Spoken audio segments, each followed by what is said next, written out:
ভিডিওটা কেমন হয়েছে অবশ্যই কমেন্ট করে জানিও। হ্যাঁ, তোমরা নিশ্চয়ই ভাবছো ভিডিও শুরুতে কেন এই কথাটা বলছি। কারণ হচ্ছে আমার আজকে ভীষণ মন খারাপ ছিল। তারপরেও আমি অনেক হাসি মুখে অনেক সাহস নিয়ে ভিডিওটা করেছি। আর এই সাজুগুজুটা করে অলরেডি ঘুরতেও চলে গেছিলাম। তো চলো, ভিডিওতে মধ্যে তোমরা দেখতে পাবে আর কেন এই কথাটা বললাম সেটাও তোমরা জানতে পারবে। আর আজকে আমি একটা সাদা শাড়ি সিলেক্ট করেছি, যেটা আমার খুবই পছন্দের একটা কালার। আর সরস্বতী পুজো মানেই সাদা একটা সৌন্দর্য, মানে অন্যরকমই একটা ভালো লাগার জায়গা। তো এই বছরটা আমি সাদা শাড়িটাই চুজ করলাম। তো দেখো, তো চলো আজকে তোমাদের সাথে আমি কিছু কথা শেয়ার করব। তার আগেই চলো, ভিডিওটা অলরেডি শুরু করে দিয়েছি। আর আজকের সাজটা যেহেতু আমি অফ ক্যামেরায় করেছি, সেটা আর তোমাদের সাথে শেয়ার করতে পারলাম না। আর আজকে চলো তোমাদের সামনেই আমি হেয়ার স্টাইলটা করব। আর দেখো, আজকে আমি যাব সরস্বতী পুজোর ঘুরতে। তার জন্য চলো চুলটা বাঁধতেই তোমাদের সাথে কিছু কথা শেয়ার করব, যেটা আমি একদমই এক্সপেক্ট করিনি। আজকে হচ্ছে সরস্বতী পুজো। তোমাদের দাদাভাই এই বছরটা বাড়িতে আছে, আগের বছর অবভিয়াসলি ছিল। তো আগের বছর এমনটা কিছুতেই হয়নি। এমনটা বলতে কি, এমনটা হচ্ছে আজকে হচ্ছে সরস্বতী পুজো, যেহেতু এবারও হয়তো 2 দিন পড়েছে সরস্বতী পুজো। তো আগের দিন যেটা ছিল, তো সেটা হচ্ছে সেই দিন তো আমাদের এখানে পুজো হয়নি, আর স্কুলেও হয়নি। স্কুলে হচ্ছে পরের দিন হয়েছে। তো পরের দিন যেহেতু প্রথম দিন থেকে শুরু হয়েছে, তো সারা রাতি হয়তো ছিল পুজোর যে তিথিটা হয়। তো পরের দিন সকালবেলায় মামামের স্কুল থেকেই, মানে আগের থেকেই বলে দিয়েছিল যে 9টার মধ্যেই স্কুলে প্রেজেন্ট থাকতে হবে সবাইকে, যারা যারা অঞ্জলি দেবে। তো আমাদের একটা বিশেষ কারণের জন্য আমরা এই বছর আর অঞ্জলিটা দেব না। তো তার জন্য আর কি, যাই হোক, তো ভেবেছিলাম হয়তো 9টার মধ্যেই পৌঁছাবো স্কুলে। ভীষণ একটা আনন্দ হচ্ছিল। আর যেরকম হয় সকালবেলা অনেক সকালে আমি উঠি, মানে কোনো একটা অকেশন থাকলেই সকালে উঠি। আর এমনি বাকি দিনগুলোতেও উঠি, কারণ মাম্মামকে স্কুলে নিয়ে যেতে হয়, তার জন্যই।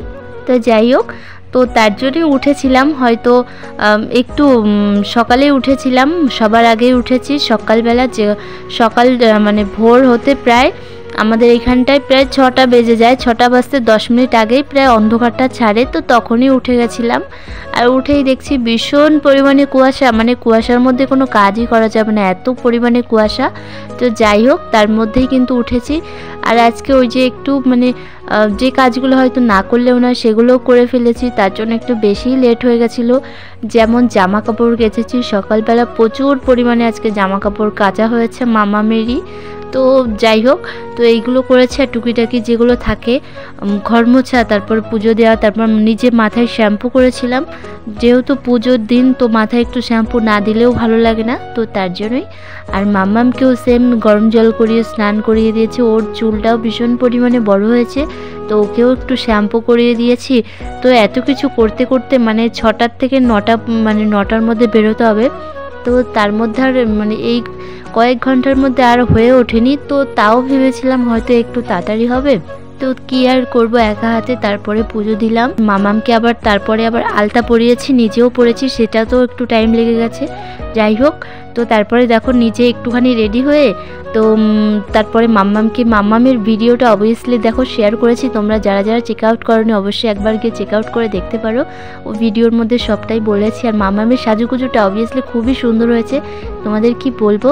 তো দেখে আসো অবশ্যই মাম্মামের লুকটা কেমন হয়েছে, আমাকে অবশ্যই এখানেও জানিও, আর ওই ভিডিওর কমেন্ট বক্সেও জানাতে পারো। কি সুন্দর কথা, সকালবেলা কি সুন্দর করে সাজিয়ে দিয়েছি তোমাকে।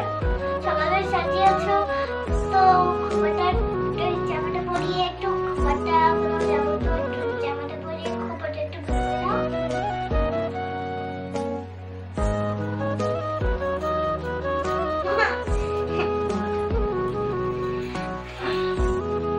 তো যাই হোক, বেশ কিছুক্ষণ মন খারাপ করে বসেছিলাম। তো তারপরে ভাবলাম, মানে তোমাদের দাদাভাই যে মাম্মামকে নিয়ে সাজুগুজু করেছিল সবই পাল্টে নিয়েছে। তো মন খারাপ ছিল। তো তারপরে কিছুক্ষণ পরে ভাবলাম ঠিক আছে, মন খারাপ করার কিছু নেই, নিয়ে অবশ্যই যাবে। তারপরে আবার ডাকার পর বলছিল কোথাও নিয়েই যাবে না, তো তারপরে ভাবলাম ঠিক আছে একটুখানি রেস্ট করে নিক, তারপর অবশ্যই নিয়ে যাবে। তো যাই হোক, তারপরে যে লুকটা তোমাদের সাথে এই যে শেয়ার করলাম, এটা কিন্তু তারপরে মন টন খারাপ করিনি। জানি এটা মন খারাপ করে বসে থাকলে শুধু শুধু আমি কোথাও যেতে পারবো না, তা মন টন খারাপ না করেই দেখো সাজুগুজু করে এই যে বেরিয়ে পড়েছে জলেশ্বর মন্দিরের উদ্দেশ্যে, যেটা তোমাদের ওই ভিডিওর মধ্যে মামামের ভিডিওতে একটুখানি দেখতে পারবে। এটা আমি তোমাদের সাথে শেয়ার করব আমি মানে ভাবতেই পারিনি। তো যাই হোক, শেয়ার করেই দিলাম। কেমন হয়েছে অবশ্যই কিন্তু কমেন্ট করে জানিও। তো আজকের আমার এই লুকটা কেমন হয়েছে। আর এটা দেখো আমি গাড়িতে করে বাইকে যাচ্ছিলাম, আমার ননদ গেছিলো মানে আমার দিদি, আর দাদা গেছিলো, আর অয়ন, আর আমরা তিনজন, মামাম, তোমাদের দাদা ভাই আর আমি। আর আজকের ভিডিওটা কেমন হয়েছে অবশ্যই কিন্তু কমেন্ট করে জানিও। তোমরা কমেন্ট করলে আমি অবশ্যই অনেকটা মনে সাহস পাই, ভিডিও করা অনেক এনার্জি আসে। তো চলো, আর এই দেখো আমাদের এই পাড়ার ঠাকুরটা, আর এই যে সোনা মাম্মাকে দিয়ে ভিডিওটা এন্ড করলাম। তো চলো আজকের মতো টাটা, বাই।